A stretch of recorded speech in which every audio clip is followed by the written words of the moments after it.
AOC took to Instagram yesterday and called Jill Stein predatory and inauthentic. Yeah, the irony. During AOC's IG Live yesterday, somebody who totally isn't a plan for the Democratic Party trying to derail Jill Stein randomly asked her, how does she tell friends who are Jill Stein voters that they are wasting their time and effort? In her response, she then proceeds to tell lie after lie about Jill Stein and the Green Party. She claimed that she can't take Jill Stein seriously because Jill Stein has been running for 12 years straight, and that the fact that Jill has been the party leader and has ran for 12 years straight and they've had zero growth is an indictment on Jill Stein and the Green Party, and that's why she shouldn't take them seriously and we shouldn't vote for them this election. AOC must have information about Jill's espionage skills that we don't have, because I swear that I was told that Howie Hawkins was the presidential nominee for the Green Party in 2020. So AOC must mean that Jill Stein was disguised as Howie Hawkins and we are just too dumb and ignorant to have been able to see through this brilliant disguise of Jill's. Or AOC is a dumbass who's speaking about things she doesn't understand and she actually believes that Jill Stein ran in 2020. And as far as her belief that Jill somehow obsessed with power and attention, she probably should, I don't know, look at any of her interviews where she actually discusses she didn't want to be the Green Party candidate this time. It was actually Dr. West.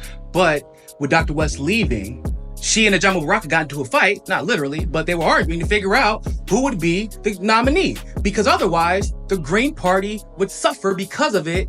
And so she had to step in to make sure that the coalition could keep building. And speaking of coalition building, because of her historic candidacy in 2016, the Green Party broke fundraising records and registration records. They had also been able to achieve more ballot access for not only Jill, but the rest of the Green Party candidates across the country almost than ever before. Now, where did that money go, you might ask? Well, Jill had done so well, the Green Party had become such a threat that they tied her up in a Senate Intelligence Committee investigation. An investigation that lasted for 3 years, accusing her of being a Russian asset. An investigation that zapped almost all of her campaign money and then some, crippling her ability to run in 2020, which is why she wasn't a candidate in 2020, even though she wanted to carry that momentum. And the reason why, because there was a clear and concerted effort to cripple the leader of the party, because they knew that the party could not continue its coalition building and its power building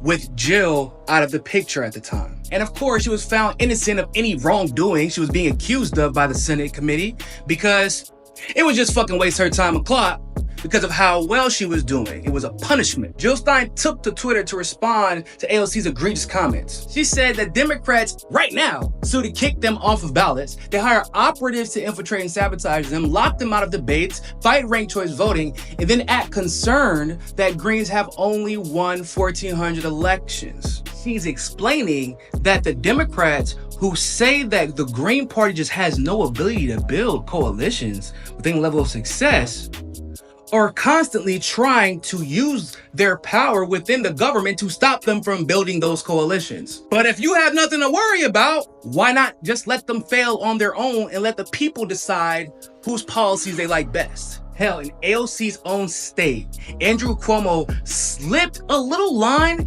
into the budget bill before he left, tripling the responsibility that third parties have to gather signatures if they want to be on the New York ballot. And AOC had nothing to say about this direct attack on democracy. In fact, AOC still has had nothing to say about the attacks on democracy from the Democrats right now and what they're doing to not only Jill Stein, but basically every single third-party candidate that's trying to get on the ballot across the country. But what she has done is allow the Democrats to commit crime after crime and tell lie after lie in their pursuit of power, while still pretending to be on the side of the leftist independent voters who put AOC into power. And the only thing AOC's voters have gotten for their vote is a richer AOC with absolutely no convictions and zero party power. Hell, AOC was even willing to stand on that stage and tell y'all that Kamala is working around the clock on a ceasefire, knowing that that administration just gave Israel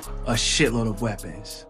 But yeah, it's totally Jill Stein who's actually inauthentic and predatory. not the one who's constantly lying for her party just so she can maintain power and status. And I'm sure this random attack on Jill has nothing to do with the fact that Jill Stein and Kamala Harris are currently tied when it comes to the Muslim vote, as Kamala is actively engaging in a genocide. I'm sure it has nothing to do with this.